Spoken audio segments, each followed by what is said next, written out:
Bem-vindos ao canal Sejam Santos, onde vamos explorar a vida e as obras dos santos mais inspiradores da história da Igreja Católica. Nós vamos compartilhar suas histórias, seus ensinamentos e seus exemplos de virtudes, esperando que possam nos inspirar a viver de acordo com os ensinamentos de Cristo. Então, se você quer aprender mais sobre esses santos e descobrir como suas vidas podem ser caminhos que nos levam a Jesus Cristo para nós hoje, inscreva-se no nosso canal e deixe o seu like. Inscreva-se hoje mesmo, divulgue nosso canal a seus amigos e comunidades e nos ajude o nosso canal para que possamos alcançar mais pessoas na divulgação a conhecer mais a vida dos santos. Onde a santidade é uma jornada diária. Faça parte dessa comunidade de busca pela santidade.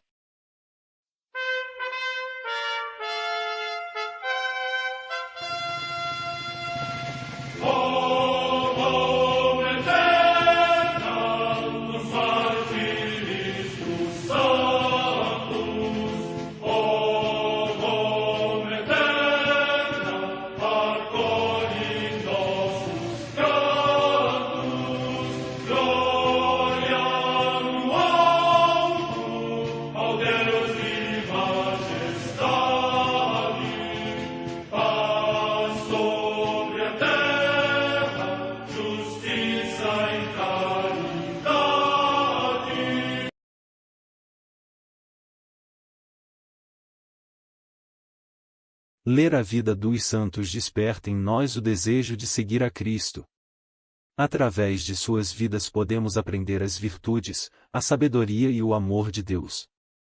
Cada santo nos oferece um modelo de vida a ser imitado, como diz São Paulo na carta aos Hebreus, capítulo 12, versículo 1. Estamos rodeados por uma nuvem de testemunhas. A Igreja foi fundada por nosso Senhor Jesus Cristo não apenas como uma instituição, mas uma autêntica família.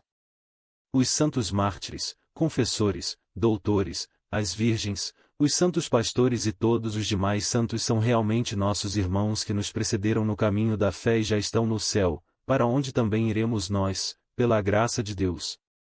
Portanto, sede santos, assim como o vosso Pai Celeste é santo. Mateus capítulo 5, versículo 48.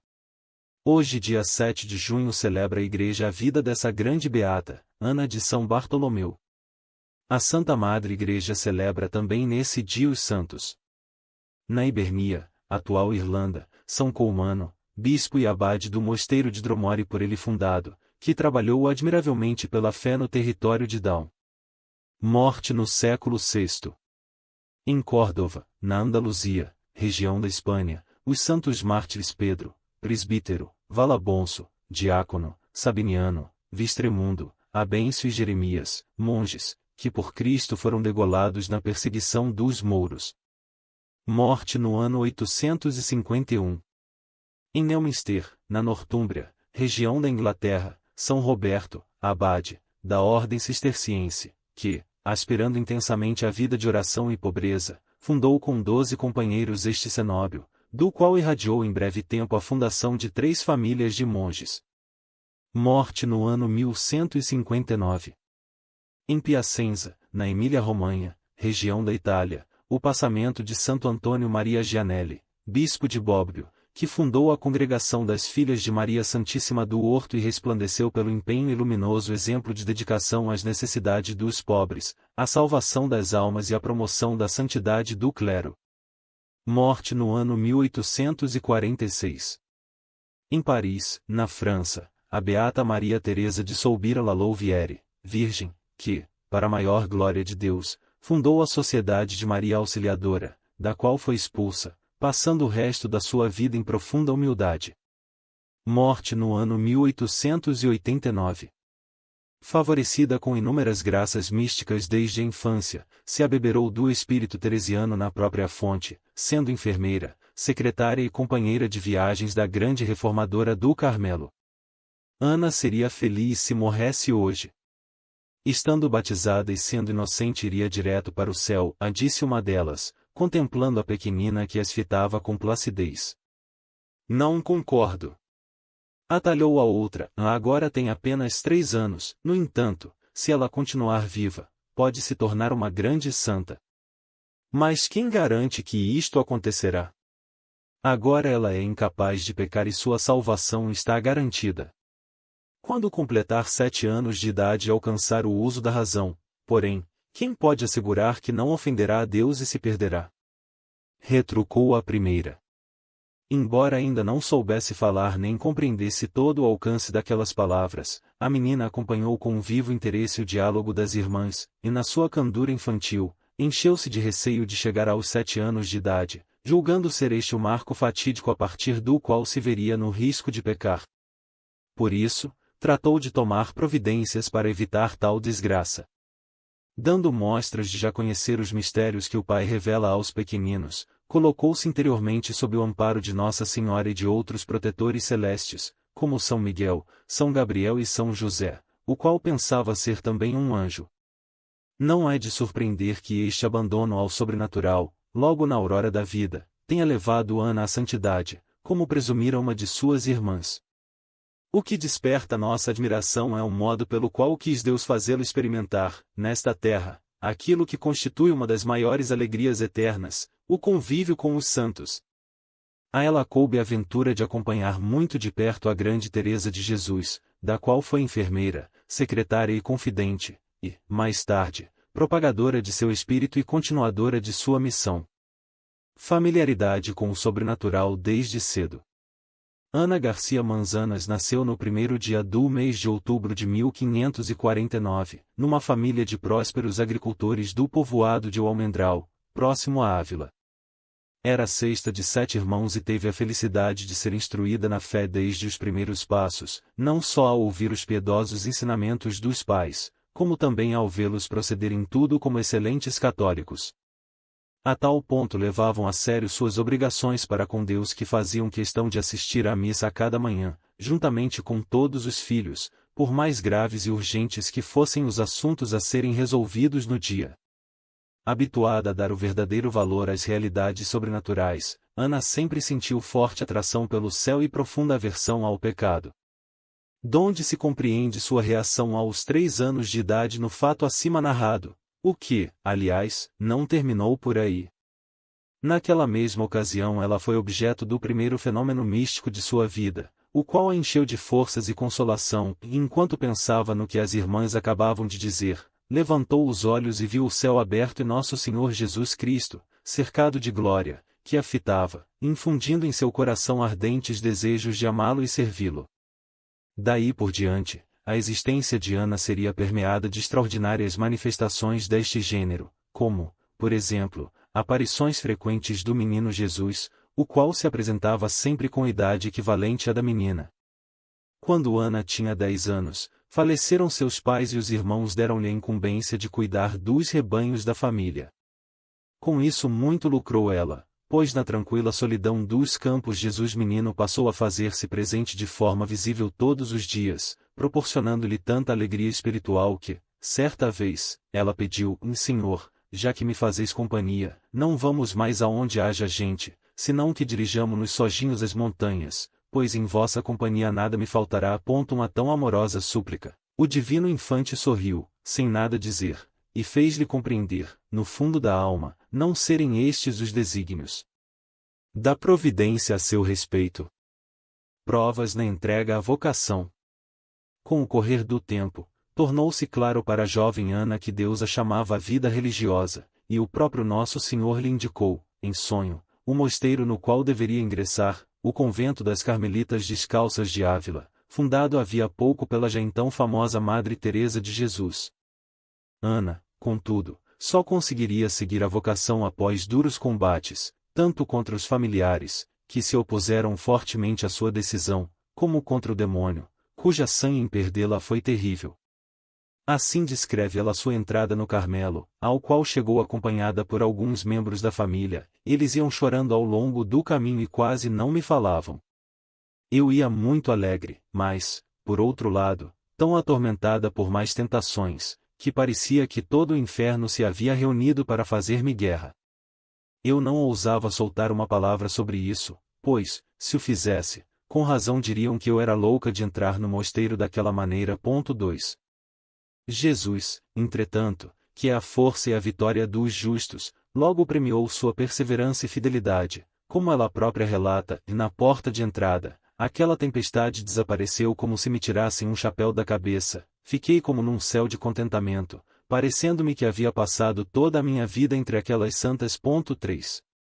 No convento de São José, de Ávila, Ana foi admitida como irmã leiga e agregou ao seu nome o de São Bartolomeu.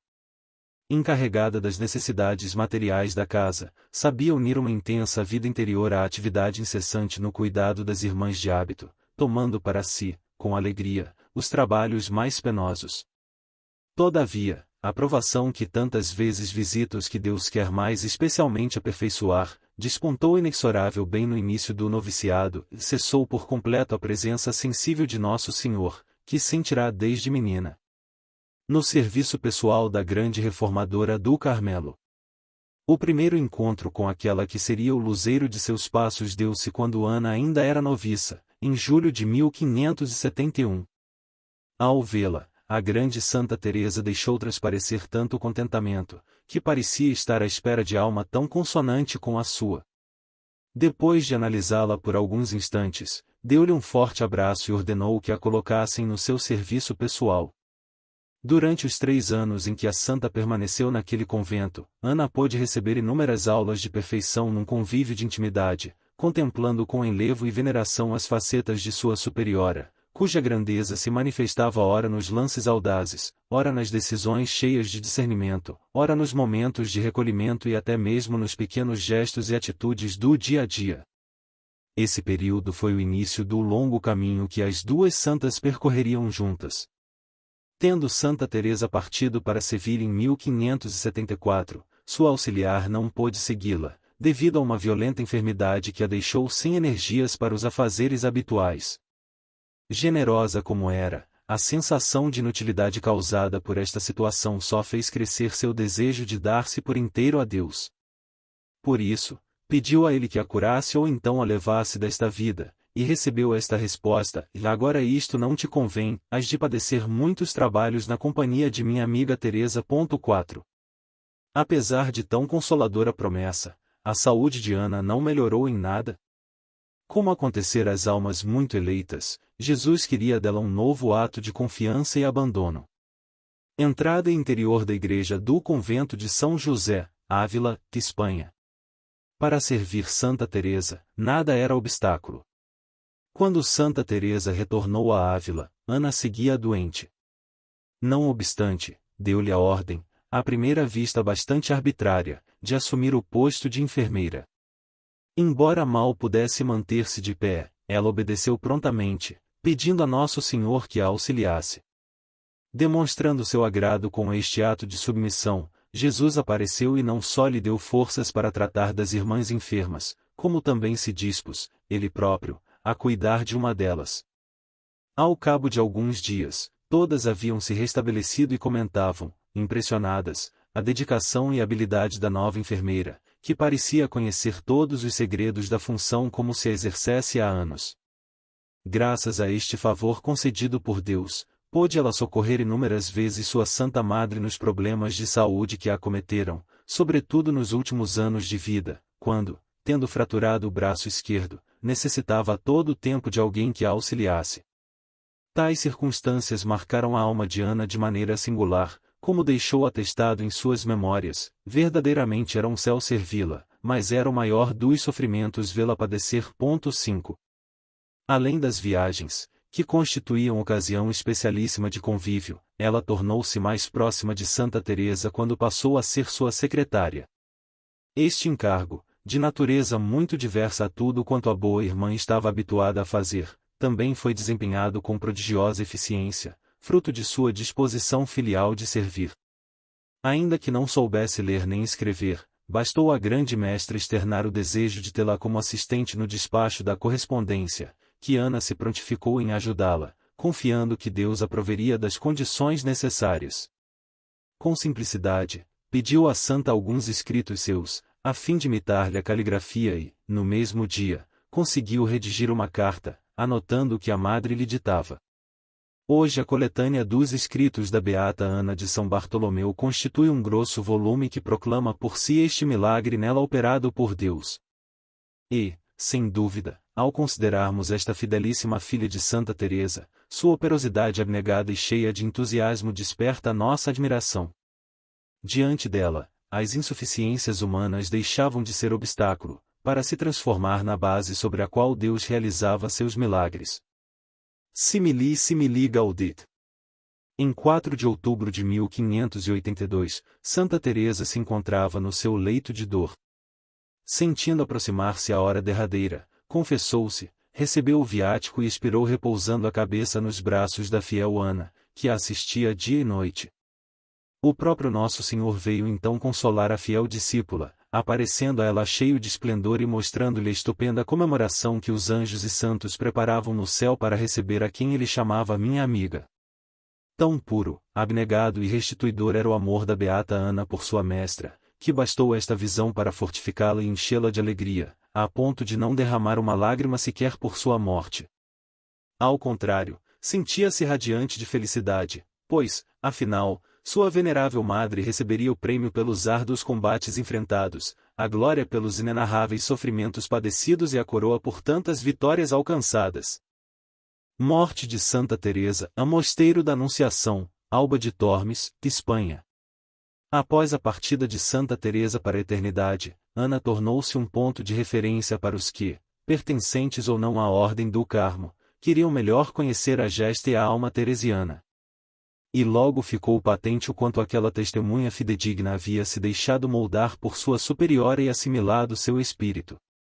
Por obediência, recebeu o véu negro, o que significava não ser mais uma simples irmã leiga, e foi enviada à França, juntamente com outras religiosas, para ali introduzir a Ordem das Carmelitas Descalças. Passou os últimos anos de sua vida na Bélgica, onde fundou o Carmelo de Antuérpia. Nessa época os belgas estavam em guerra contra os holandeses. Espalhara-se de tal forma a sua fama de santidade, que muitos militares, antes de partir para o fronte de combate, vinham-lhe pedir algum objeto seu, para usá-lo como relíquia e garantia da proteção de Deus.